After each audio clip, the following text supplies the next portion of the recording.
नमस्कार, the deep dive में आप सभी का स्वागत है।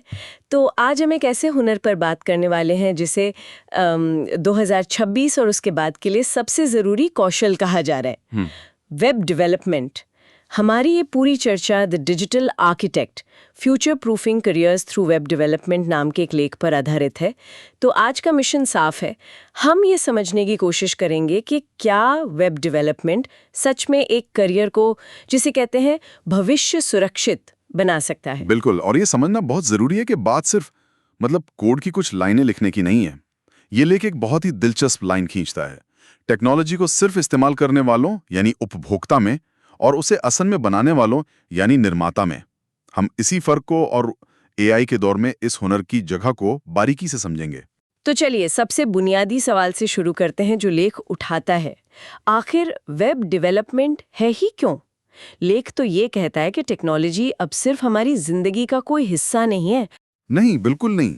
बल्कि वो तो एक बुनियाद बन गई है जिस पर हमारी पूरी दुनिया टिकी हुई है। हम कैसे काम करते हैं, कैसे सीखते हैं, सब कुछ, कैसे खरीदारी करते हैं। इसका सीधा मतलब ये है कि आज इंटरनेट दुनिया का सबसे बड़ा बाजार बन गया है, सबसे बड़ा स्कूल, सबसे बड़ा मीटिंग रूम। हाँ। लेख में एक बहुत दमदार बात कही गई है कि आज के जमाने में जिस बिजनेस की वेबसाइट नहीं है वो लगभग अदृश्य है। अदृश्य मतलब जैसे वो मौजूद ही नहीं है। हाँ बिल्कुल, सोचिए एक दुकान जो किसी गली में तो है पर दुनिया के नक्शे पर नहीं है। और यही वजह है कि हर कोई, चाहे वो छोटा सा कैफे हो या एक मल्टीनेशनल बैंक, सब के सब डिजिटल प्लेटफॉर्म पर निर्भर है। सही बात है। और इन सभी डिजिटल अनुभवों के पर्दे के पीछे जो ताकत काम कर रही है, हाँ। वो है वेब डेवलपमेंट। बिल्कुल। लेकिन जब हम वेब डेवलपमेंट कहते हैं तो इसका असल में मतलब क्या है? कई लोगों के लिए ये शब्द थोड़ा डरावना हो सकता है। ये एक अच्छा सवाल है। इसे आसान भाषा में समझते हैं। देखिए, एक डेवलपर एक डिजिटल दुनिया का आर्किटेक्ट होता है और इस आर्किटेक्चर के मोटे तौर पर दो हिस्से होते हैं। अच्छा। पहला है फ्रंट एंड, मतलब वो सब कुछ जो एक यूजर अपनी स्क्रीन पर देखता है, वेबसाइट का डिजाइन, बटन, तस्वीरें। अच्छा, तो ये वो हिस्सा है जिससे हम सीधे तौर पे इंटरैक्ट करते हैं? हाँ बिल्कुल, जैसे किसी रेस्टोरेंट में आप घुसते हैं तो उसका माहौल, उसका मेन्यू कार्ड, ये सब फ्रंट एंड है। ठीक है, समझ गई। तो फिर दूसरा हिस्सा क्या है? दूसरा और उतना ही जरूरी हिस्सा है बैक एंड। ये उस रेस्टोरेंट के किचन की तरह है, पर्दे के पीछे का सारा काम। किचन? हाँ, आपका ऑर्डर लेना, उसे बनाना, ये पक्का करना कि सारी सामग्री मौजूद है, डेटा को सुरक्षित रखना, ये सब बैक एंड का काम है। ये वो इंजन है जो फ्रंट एंड को चलाता है। इसीलिए लेख कहता है कि ये डेवलपर्स अब वैकल्पिक नहीं बल्कि आवश्यक बन गए हैं। ये बहुत अच्छी तरह से समझाया। तो अगर हर बिजनेस को इन डिजिटल आर्किटेक्ट्स की जरूरत है तो इसका सीधा असर करियर के मौकों पर भी पड़ता होगा। बिल्कुल। और यहाँ आकर बात वाकई दिलचस्प हो जाती है। लेख बताता है कि दुनिया भर में अच्छे डेवलपर्स की मांग आसमान छू रही है, लेकिन उतने कुशल लोग नहीं मिल रहे हैं। और मांग और आपूर्ति का यही अंतर, यही तो उन लोगों के लिए अवसरों का एक बहुत बड़ा दरवाजा खोलता है जो इस हुनर को सीख लेते हैं। और ये अवसर सिर्फ एक अच्छी सैलरी वाली नौकरी तक ही सीमित नहीं है ना? बिल्कुल नहीं। लेख में कई संभावनाओं का जिक्र है, जैसे रिमोट वर्क, दुनिया के किसी भी कोने में बैठकर काम करने की आजादी, फ्रीलांसिंग अपने बॉस खुद बनने की स्वतंत्रता। हाँ, आजादी तो है, लेकिन क्या इसमें अस्थिरता का खतरा नहीं है? एक स्थिर नौकरी की तुलना में फ्रीलांसिंग में हमेशा काम मिलेगा, इसकी क्या गारंटी है? लेख इस बारे में कुछ कहता है? ये एक बहुत वाजिब चिंता है। देखिए, लेख सीधे तौर पर इस पर बात नहीं करता, लेकिन वो जिस मांग आपूर्ति के अंतर की बात करता है ना, उसी में इसका जवाब छिपा है। अच्छा, कैसे? जब मांग इतनी ज्यादा हो तो कुशल लोगों के लिए काम की कमी नहीं होती। हाँ, शुरुआत में अपना नाम बनाने में मेहनत लगती है, लेकिन एक बार जब आपका काम बोलने लगता है तो प्रोजेक्ट्स खुद ब खुद आते हैं। और अपना कुछ शुरू करने का भी तो मौका मिलता है। बिल्कुल, ये हुनर आपको अपना स्टार्टअप शुरू करने की ताकत देता है। अगर आपके दिमाग में कोई आइडिया है तो आप किसी और का इंतजार किए बिना उसे खुद एक प्रोडक्ट में बदल सकते हैं। और एक बात जो मुझे बहुत आकर्षक लगी वो है भौगोलिक सीमाओं का टूटना। कोई भारत के एक छोटे से शहर में बैठकर सिलिकॉन वैली की किसी कंपनी के लिए काम कर सकता है। बिल्कुल, ये इस कौशल की सबसे बड़ी शक्तियों में से एक है। लेख का दावा है कि ये उन चुनिंदा हुनर में से है जहां आपकी प्रतिभा वो आपके पासपोर्ट या आपके पते से ज्यादा मायने रखती है। वाह! आपकी लोकेशन उतनी जरूरी नहीं जितना आपका कोड लिखने और समस्या सुलझाने का तरीका। ठीक है, तो अवसर बहुत हैं और दुनिया भर में हैं। लेकिन इतनी सारी नौकरियों की बात करते हुए एक डर हमेशा बना रहता है, और वो है एआई का। हर जगह ये चर्चा है कि एआई नौकरियां खत्म कर देगा। क्या वेब डेवलपमेंट के साथ भी ऐसा ही होगा? हाँ, और लेख इस डर को सीधे सीधे संबोधित करता है और एक बहुत ही आशावादी लेकिन तार्किक दृष्टिकोण पेश करता है। उसका कहना है कि वेब डेवलपमेंट एक लचीला कौशल है। लचीला? रेजिलिएंट। हाँ। इसका कारण ये है कि एआई एक खतरा नहीं बल्कि एक सहायक या को पायलट है। को पायलट, ये सुनने में तो अच्छा लगता है, लेकिन इसका असल में मतलब क्या है? मतलब अगर एआई कोड लिख सकता है तो फिर डेवलपर की जरूरत क्यों पड़ेगी? सोचिए, एआई दोहराए जाने वाले थकाऊ काम कर सकता है, जैसे कि एक बेसिक कोड का ढांचा तैयार करना। इससे डेवलपर का समय बचता है और वो अपना ध्यान बड़ी चीजों पर लगा सकता है। बिल्कुल। लेख कहता है कि बिजनेस जिन डिजिटल सिस्टम पर चलते हैं उन्हें सिर्फ बनाने की नहीं बल्कि लगातार बेहतर बनाने, क्लाइंट की बदलती ज़रूरतों के हिसाब से बदलने और उनकी देखरेख करने की ज़रूरत होती है। इन कामों के लिए मानवीय समझ ज़रूरी है। तो वो कौन सी मानवीय चीजें हैं जिन्हें एआई नहीं कर सकता?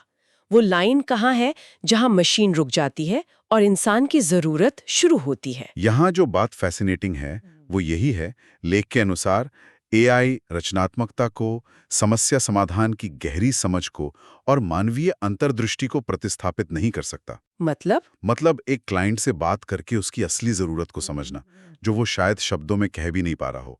एक यूजर के नजरिए से सोचना, एक ऐसा अनोखा डिजाइन बनाना जो ब्रांड की कहानी कहता हो, ये सब मानवीय गुण हैं। अच्छा। एआई आपको बता सकता है कि कोड कैसे लिखना है, लेकिन वो ये नहीं बता सकता कि क्यों और किसके लिए लिखना है। ये फैसला हमेशा इंसान का ही रहेगा। इसका मतलब ये हुआ कि भविष्य के डेवलपर को सिर्फ कोडर नहीं, बल्कि एक प्रॉब्लम सॉल्वर, एक स्ट्रैटेजिस्ट और एक तरह से एक डिजिटल साइकोलॉजिस्ट भी बनना होगा। आपने बिल्कुल सही पकड़ा। और यहीं से हम लेख के अगले हिस्से पे आते हैं, जो बताता है कि ये कौशल सिर्फ कोड लिखने से कहीं ज्यादा है। ये आपके सोचने के तरीके को ही बदल देता है। अच्छा, ये तो बहुत गहरी बात है। मतलब ये दिमाग की एक तरह की ट्रेनिंग है। हाँ, आप इसे एक तरह का मेंटल अपग्रेड कह सकती हैं। लेख कुछ खास गुणों की बात करता है जो इसे सीखने से विकसित होते हैं। पहला है तार्किक तर्क, लॉजिकल रीजनिंग। मतलब चीजों को लॉजिक से देखना। हाँ, आप किसी भी बड़ी समस्या को छोटे छोटे संभालने लायक हिस्सों में तोड़ना सीख जाते हैं और फिर उन्हें एक क्रम में हल करते हैं। और सिर्फ तर्क ही नहीं, इसमें रचनात्मकता भी शामिल होगी, है ना? क्योंकि हर समस्या का एक ही समाधान तो नहीं होता। बिल्कुल। दूसरा गुण है रचनात्मक समस्या समाधान, क्रिएटिव प्रॉब्लम सॉल्विंग। आपको हर दिन नई चुनौतियों के लिए नए और बेहतर समाधान खोजने पड़ते हैं। तीसरा, विस्तार पर ध्यान, अटेंशन टू डिटेल। कोड में एक कॉमा या सेमीकोलन की गलती पूरे सिस्टम को क्रैश कर सकती है। हाँ, ये तो मैंने सुना है। ये आपको हर काम में अनुशासन और सटीकता सिखाता है। और आखिरी में संरचित सोच और लगातार सीखने की आदत। लगातार सीखने की आदत। हाँ, टेक्नोलॉजी हर कुछ महीनों में बदल जाती है, इसलिए आपको हमेशा सीखते रहना पड़ता है। ये आदत आपको किसी भी फील्ड में हमेशा आगे रखती है। सोचिए, ये सिर्फ स्किल्स नहीं है। लॉजिकल रीजनिंग आपको कोड के साथ साथ जिंदगी की उलझनों को भी सुलझाना सिखाती है। सही बात है। तो ये सिर्फ एक करियर स्किल नहीं बल्कि एक लाइफ स्किल बन जाती है। अगर हम इसे बड़े परिप्रेक्ष्य से देखें तो लेख का मुख्य तर्क यही है। ये क्षमताएं आपके अंदर एक ऐसा आत्मविश्वास पैदा करती हैं जो सिर्फ आपके काम तक ही सीमित नहीं रहता। ये सारी बातें हमें लेख के उस विचार की ओर ले जाती हैं जो मुझे सबसे ज्यादा ताकतवर लगा। मैं अंदाजा लगा सकता हूँ आप निर्माता बनाम उपभोक्ता वाले विचार की बात कर रही है। हाँ, बिल्कुल वही। जरा इस पर और रोशनी डालिए। देखिए, लेख कहता है कि दुनिया में अरबों लोग रोजाना टेक्नोलॉजी का उपभोग करते हैं। वे ऐप्स पर स्क्रॉल करते हैं, वेबसाइट्स ब्राउज करते हैं, वीडियो देखते हैं। वे सिर्फ यूजर्स हैं। हाँ, हम सब यही करते हैं। लेकिन बहुत कम लोग हैं जो ये समझते हैं कि ये सब बनता कैसे है। ये मुट्ठी भर लोग टेक्नोलॉजी के निर्माता हैं। वे उस दुनिया का निर्माण कर रहे हैं जिसका बाकी सब सिर्फ उपभोग कर रहे हैं। वाह, ये सोचने का एक बिल्कुल अलग तरीका है। तो मतलब हम में से ज्यादातर लोग डिजिटल दुनिया के सिर्फ दर्शक हैं, जबकि कुछ लोग उसका मंच तैयार कर रहे हैं। बिल्कुल। ये तो बहुत शक्तिशाली विचार है। ये कुछ ऐसा है जैसे कोई कार चलाना जानता हो और कोई कार का इंजन बनाना जानता हो। एक सिर्फ सवारी कर रहा है जबकि दूसरे के हाथ में असली कंट्रोल है। वो बहुत अच्छा उदाहरण है। जरा उस शक्ति की कल्पना करें कि आपके दिमाग में एक विचार आया और आपके पास उसे एक असल प्रोडक्ट में बदलने का हुनर है जिसे हजारों या लाखों लोग इस्तेमाल कर सकते हैं। यही वो मुख्य फर्क है जो एक उपभोक्ता को एक निर्माता से अलग करता है।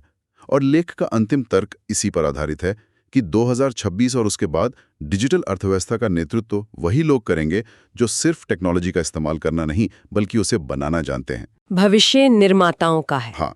तो कुल मिलाकर इसका क्या मतलब है? अगर हम इस पूरी चर्चा को समेटें तो इस लेख के अनुसार वेब डेवलपमेंट सिर्फ एक तकनीकी हुनर नहीं है, नहीं। ये एक भविष्य सुरक्षित करियर का रास्ता है। ये सोचने का एक नया तरीका है और सबसे बढ़कर ये एक उपभोक्ता से निर्माता बनने का एक मौका है। हाँ, और लेख इस बात पर भी जोर देता है कि इस सफर को शुरू करने में आज जितनी आसानी है उतनी पहले कभी नहीं थी। आपको किसी बड़ी यूनिवर्सिटी की डिग्री की जरूरत नहीं है। इंटरनेट पर इतने सारे मुफ्त और सस्ते संसाधन, कोर्सेज और कम्युनिटीज हैं कि कोई भी किसी भी बैकग्राउंड से इसे सीखना शुरू कर सकता है। बस इच्छा शक्ति और मेहनत की जरूरत है। तो लेख के मुताबिक सवाल अब ये नहीं है कि क्या वेब डेवलपमेंट सीखना फायदेमंद है। असली सवाल ये है, क्या कोई सिर्फ भविष्य का हिस्सा बनना चाहता है या उसे बनाने वालों में से एक बनना चाहता है। ये लेख वाकई इस बात पर सोचने को मजबूर करता है कि क्या हम हुनर सिर्फ नौकरी पाने के लिए सीखते हैं या वे दुनिया के साथ हमारे रिश्ते को बदलने की भी क्षमता रखते हैं। ये एक बेहतरीन निष्कर्ष है। एक उपभोक्ता से निर्माता बनना सिर्फ एक करियर का बदलाव नहीं है, यह मानसिकता का, नजरिए का एक बहुत बड़ा बदलाव है। और यहाँ श्रोताओं के लिए एक अंतिम विचार है जिस पर वो सोच सकते हैं। यह लेख हमें बताता है कि निर्माता बनना क्यों महत्वपूर्ण है, लेकिन एक सवाल जो यह नहीं पूछता वो ये है क्या कि जब हर कोई कुछ ना कुछ बनाने की दौड़ में शामिल हो जाएगा तब हमारी इस डिजिटल दुनिया की गुणवत्ता और नैतिकता को कौन आकार देगा? क्या सिर्फ कुछ भी बना देना ही काफी है, या क्या बनाना है, कैसे बनाना है और उसका समाज पर क्या असर होगा? यह एक ज्यादा बड़ा और जरूरी सवाल बन जाएगा। इस पर सोचना भी उतना ही जरूरी है।